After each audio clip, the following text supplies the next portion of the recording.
Herod, who ruled under the auspices of the Romans, built himself a magnificent fortress here on the mountain, which was to be his sanctuary in troubled times. And believe me, he really had troubles. Herod, like any other king, built his palaces to the highest standards of his day. One of them is this Western palace. Herod's architect was probably a short guy. Here he built himself a bathhouse, and he would put his lamp here and enter his bath. What can I tell you? This king loved the good life. Until now, we spoke about Herod. It wasn't the splendor of Herod's style that made Masada what it is today. The year is 66 AD. The Jews rebel against the Roman Empire. 4 years later, the temple is destroyed. Jerusalem falls. Everywhere else, the rebels were suppressed. Masada is the last stronghold where there are still Jewish rebels.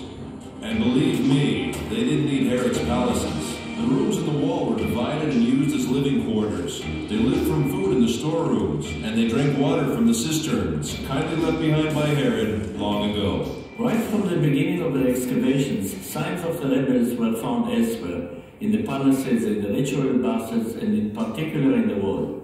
The deepest experience I went through in Masada was when they found in this particular room the first piece of scroll. To see Hebrew letters coming out of the ground, the same letters which are used until today. Later, more fragments of scrolls were found. One I found with my own hands, but the first experience is unforgettable. Throughout the revolt, groups of refugees sought asylum on the mountain. About 1,000 rebels gathered at this fortress in the heart of the wilderness. In 73 AD, the Romans' 10th Legion arrived with thousands of armed soldiers who deployed themselves around the mountain.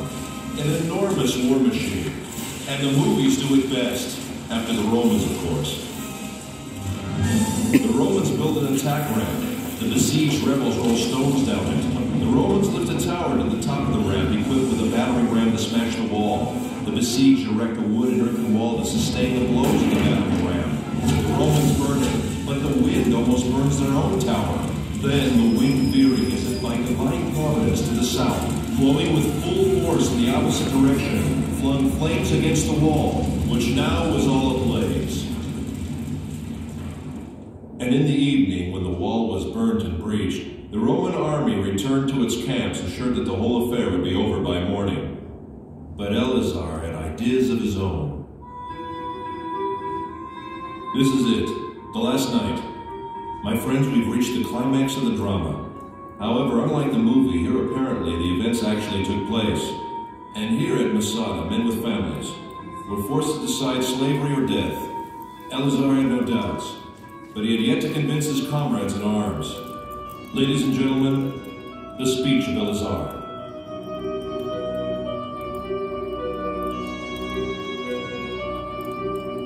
Oh, my loyal followers, the time has now come that obliges us to make that resolution true in practice. Let our wives die before they are abused, and our children before they have tasted slavery, and preserve ourselves in freedom as an excellent funeral monument for us, as we have preferred death before slavery. Once Iga El-Yadin was asked what was the most important artifact he found on Masada. Dozens of priceless objects were found here, he answered, but if I must point to one find, it would be these ostraka. These potsherds. These may be the lots that I'm holding now. Potsherds on which the rebels wrote their names. 10 men who were chosen were the only ones who remained. Their equipment had already burned, and each of them had already killed his wife and children. Then they drew the lots. Who would kill the 9th man and fall on his own sword? And in the morning, the Romans arrived, and besides 2 women and a few children, everyone was dead.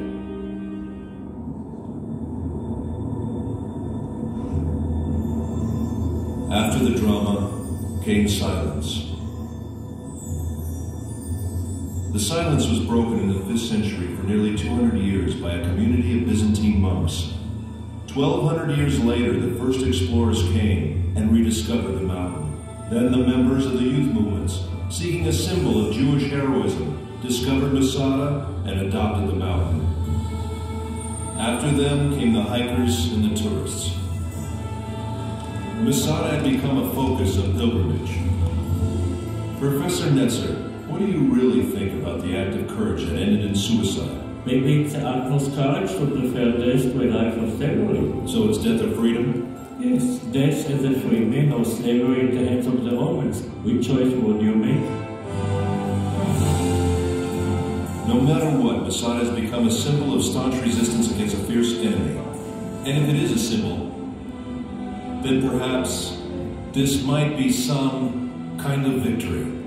Ladies and gentlemen, I invite you to climb the mountain.